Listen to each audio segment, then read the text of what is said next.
I recently signed up as a paid website tester, which is exactly like it sounds. I got paid to go out and test websites, and how much I got paid, how long it took, what I had to do was very different depending on the platform that I used and the type of test that was available. So I wanted to share with you what this looks like. I've been doing website testing for the past 30 days. So I want to show you the two platforms that I chose to use. And I want to show you the details of each because they actually turned out to be quite different. And of course, I'll show you how much I actually earned in that time and my overall thoughts on website testing so that you can see if this is something you may want to do. So let's take a look at the first platform. Now, the first one I chose to use is called UserCrowd. With UserCrowd, you can earn money participating in short tests and different design surveys. And the tests are all produced by the UX research platform Usability Hub, which you may have heard of. So once you sign up, they will begin sending you test requests. And of course, you can always choose whether or not you participate in them. Now, typically, UserCrowd is really good if you want to just have very short tests, you don't want to dedicate a lot of time to this, and you just want to earn a little cash on the side. What they will do is they will send you a notification via email, and you can also choose to have those notifications sent to your desktop as well. So that way, as you're working, if a new test pops up, you can go ahead and click that notification and just begin the test. Now, one of the reasons that I found the notifications were good is that the test actually disappeared quite quickly. There was times where I might get to a test 30 minutes or an hour after they notified me, and it was gone because there was other testers who have already taken the test. But sometimes in the early morning hours, I might show up an hour after the test notification was sent out and was still able to take the test. So I find that you have to jump on these a little bit quicker. So with UserCrowd, a lot of the tests are very short. Typically, they're going to be between 1 and 4 minutes in length that they take you to do. I think I may have only seen one test in the past 30 days that went outside of that time frame. And of course, the quicker and easier it is to do, the less they pay. But if you're doing a 3 or 4 minute one, then they're going to pay you a little bit more. So what you'll be doing is you will be looking at and clicking through different interactive prototypes. They're going to give you scenarios to follow, and they'll tell you really what lens to look at the prototype through. Now, it is good to know that some of the tests are only intended for either being done on desktop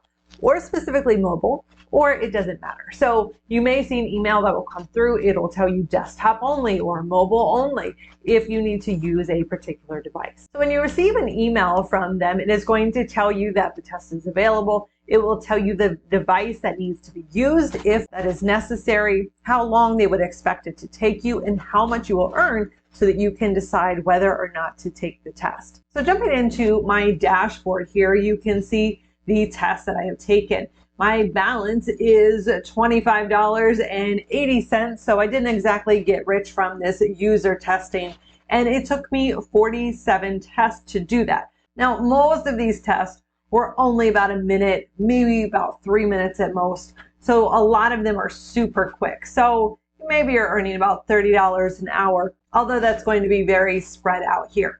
But if we take a look at my history here, you can see how many tests that I took.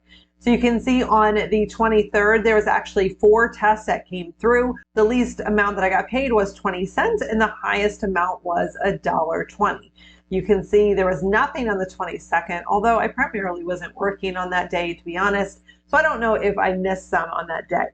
On the 21st, there was 3 that I took. On the 20th, there was a number more. So usually with UserCrowd, you do see a higher number of tests that are coming out, and they're pretty consistent in sending those out. But like I said, unless you jump on top of them rather quickly, they are going to disappear. So if you aren't going to be on your email or don't set up notifications, you're probably going to miss a lot of them. All right, let's look at the second platform. The second option is called Userlytics. And this is so that businesses can test out their websites and their apps. Now, what's different with User Analytics is that there are a lot of different types of tests. So you have online tests, audio and screen recorded tests, one-to-one interviews. And the more time that each of these tests takes you, the more that you're going to get paid. Now, I do find that they don't send tests out quite as frequently as UserCrowd does.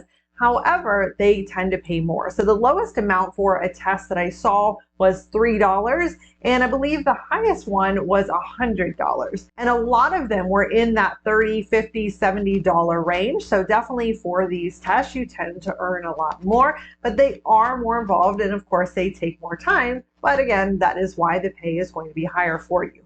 So this may be something that you're interested in as compared to UserCrowd, because you can dedicate more time to a particular test. Some of them actually allow you to book it, to schedule the test, so you can dedicate that time to it, and you know that you will be paid for that time. Now, you will need a browser extension that is installed for recording, for accessing your microphone, and even some tests that also require a webcam. So you will need to have that installed. Now, when these tests become available, they will actually only notify you within your Userlytics dashboard and also via email. So you won't receive any browser or desktop notifications, but they do tend to stick around for a little bit longer, although they do tend to go a little bit fast as well. So let's take a look at the dashboard. In the dashboard here, we have a few sections. We have the test invitations. These are all the ones that are available for you to take. Now you can see we have a $70, $100, and $10 option here. Now with the web page testing, it's $10. Those are typically ones that you can do online. Either it's more of a survey, or it allows you to go through and just record your thoughts as you are testing the website. So that way they can listen and hear what you're thinking as you're actually clicking through and doing the assignment. Other ones of these here, for instance, the $100 one, the login box test, says that you can book a session. So this will actually allow you to book the session, because these are a lot of the times ones where you are meeting one-on-one with someone and they're going to walk you through the assignment. As you can see here, they do also allow you to donate the money that you earn to the Children International's Emergency Community Fund if you choose so, or you can always split your revenue there as well. Now, you do have missed invites, which are ones that came out, but for whatever reason, you missed those and you don't have the opportunity. Now for the completed tests, these are the ones that I've done. So really only in the past month, I only ended up doing 3 tests for a whopping $16 of profit. So not a whole lot that was earned there. However, as you can see, I really only did the quick and easy ones, the surveys.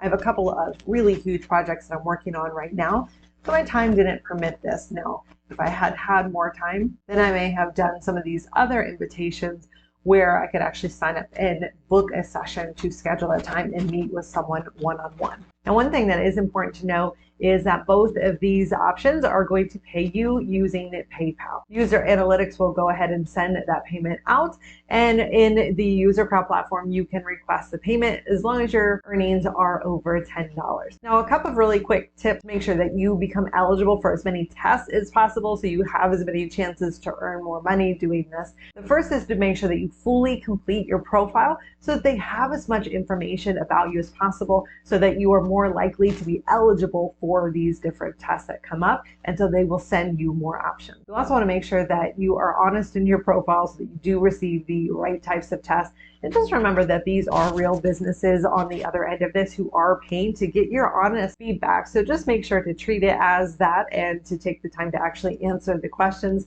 that you're getting paid to do. So I hope this has been interesting. You learned a couple of things about user testing. If you have any questions about getting started, my experience in doing this, feel free to drop a comment down below and I'll be happy to get back to you there. As always, thank you so much for watching.